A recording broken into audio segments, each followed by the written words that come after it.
Hello everyone, welcome back to the Hand Spinner Review Spot YouTube channel. You can click on the link in the description below to take you to our Facebook page for updates from the channel itself and all manner of old written reviews and photography and that sort of thing. Today we're looking at the BusyMinds Mini Cortex, and this is a stainless steel version. I think I'm right in saying that the mini version of the Cortex hasn't been available in any other material, but the larger version has been available in brass also. This is an offshoot company from ZeroFeud, which make the much adored compass spinners.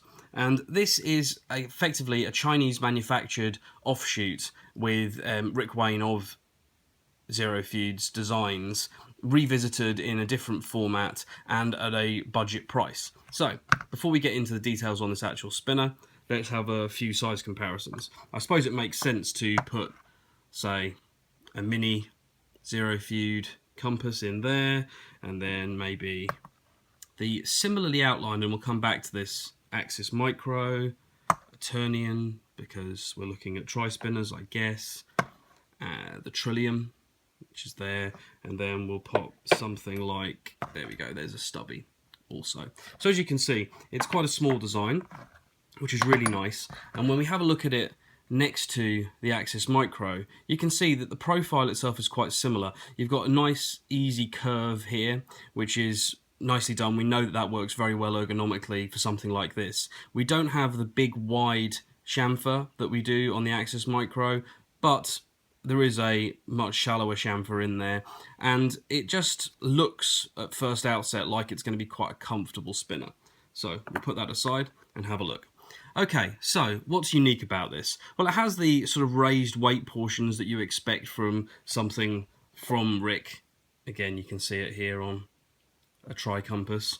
And we have that centered around these drilled holes, which are an interesting design choice. They're something which quite a lot of people don't particularly like about this model. And to be honest, I can understand that. I don't really think they're adding an awful lot. They may be taking a little bit of weight away, but don't expect any particular effects off of them, although it might look like it against this black background and with some warping effect from the camera. The buttons themselves are really interesting. They're hexagonal with rounded edges, and then you have inside them a laser engraved brain, which I think is quite good. It's certainly very clean work, and that's the BusyMinds logo, and yeah, I like that. Underneath here we have something which you'll be, if you're familiar with Chinese metal spinners, you'll be quite familiar with in general, which is a bearing cage. And there you go, I've left this one quite loose. You can just unscrew that, you can use a penny or a quarter or whatever else. You can see in there, that's a 10-ball stainless steel R188, so that's all stainless. And sure, you know, in the spinner world that we have, hybrid ceramics are considered, you know, the best option out there by most people. But as we're seeing with things like the Trillium and the one-drop bearing, there are some real benefits to having a full stainless steel bearing, and I think they're evidenced here. So this is $50, and that brings me to a bit of an issue. It's excellent. I sort of wish it wasn't quite as good as it is, because it's making my owning such a ridiculous array of very expensive spinners feel a little bit silly. Now, I'm not getting rid of anything else, and I love the high-end stuff. I can't help myself. It's a collector thing. It's a material thing. But I find it hard to say much negative about this at the price point. There's very, very little wrong with it, and everything that we are going to talk about that you could consider is wrong with it kind of gets diminished the moment you consider the price. This is quite a long spinner. It will do comfortably. I've had over 6 minutes out of this, which I think is very, very respectable, particularly for a tri-design that's quite small. It's very quiet. The bearing cage, the vertical pressure rather than the horizontal pressure on the bearing, everything about it makes the spin feel very frictionless, very quiet, and very responsive. That design that we talked about, where you have negatively tapered arms and then these big pieces of negative space in here, it works very well. Is it quite as comfortable with this sort of little acute chamfer? No, it's not as comfortable as something like the Axis Micro, but it's not a million miles away, and it's very nicely done. It spins beautifully. You can flick it backwards and forwards without any problem at all. It rolls off the fingers from any position. I mean, I will happily carry this, and since it arrived, I have carried it, and it arrived with a couple of other very, very lovely spinners. So I think that's probably the best recommendation I can make. For $50, if you want something that you can carry around that could be considered, I don't know, your backup or your beta, or if you don't want to spend a lot and you're happy with Chinese manufacturing, then this is... I'm more than happy to recommend it. It's very, very well done. So, the downsides. Well, we did talk about those holes.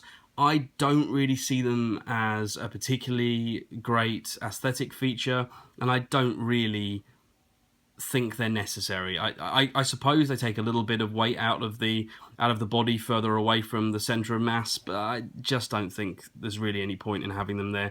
And because they just come off as straight drilled holes, they perhaps make the spinner look cheaper than it should. Not maybe cheaper than $50, but maybe cheaper than some people would like. There is a sort of brushed finish on top of the weights, which I almost want to say has been done after the rest of the work, but maybe not. Then that brings us to another point, which is the quality of finishing. I recently did a review on the Random Fabrications portal, which is a very simple spinner. Now, it's tempting for an awful lot of people to look at these two pieces and go, well, why is that over $100 and why is that $50? Well, obviously, the cost of manufacturing, if you go out and outsource to China, is a big thing. And taking this one out of the way at all, the very same thing could be said about something like this, the Mini Compass from Rick Wayne's ZeroFeud. These are both the brainchild of the same guy, and this sells for a vast amount more than this does. So, sure, we can get into that conversation, but a huge quantity of it is the cost of manufacturing, and that can't be overlooked. That's not something you can get annoyed with the actual producers about, or the designers. They are trying to produce a high quality product and a cost effective product in this case. What you get in something like this, though, is a vast amount of finish quality compared to something like this, which is why I originally brought this guy in, because these are both off of a machine, just straight off a machine. This one has no post-finishing that I'm aware of. This is the machine finish. This is flawless, and it's beautiful directly from its machine finish. This is not flawless, and it's not beautiful from its machine finish. I don't know whether you can see. I'll take these off. Now, for the price, again, I'm going to reiterate, I'm not knocking this guy because I'm keeping the price in mind. For $50, this is perfectly acceptable. But you can see, hopefully, if I get the light right, you can see there's plenty of sort of machine chatter and that sort of thing around here. This lip's okay. This section's a little bit messy. The chamfers themselves are maybe a tiny bit sharp, but I wouldn't ding them for it. But it just doesn't come across as a piece of perfect work. And that's really what you're paying extra for when you move up to something like this. Are you nowadays expecting huge amounts more spin quality? I'd struggle with that. On some designs, sure, and from some makers, yes, but most of the time, the Chinese manufacturers are able to give you performance. They're just not necessarily giving you the same quality overall. That's not always the case, obviously. None of these points are completely single-minded or dogmatic. So, yeah, there's a few little issues, and probably one of my main issues would be that the edges of the button, particularly underneath, are a little bit sharp. Again, it's just a question of the fact that it's not been finished particularly beautifully, but at $50, I'm nitpicking in an extreme way. So, that is the BusyMinds Mini Cortex in stainless steel. Honestly, I would go out and get one of these. It's a fantastic piece to have been able to review, just because of the fact that it's really made me think about what it is about all of these other spinners that makes me want them in my collection. But this is really, really very good, and regardless of the cost, no snobbery here, this is a great piece of work. And I've gone well over my new 7-minute threshold, so this isn't going very well, is it? Never mind. Thank you very much, guys. Bye-bye.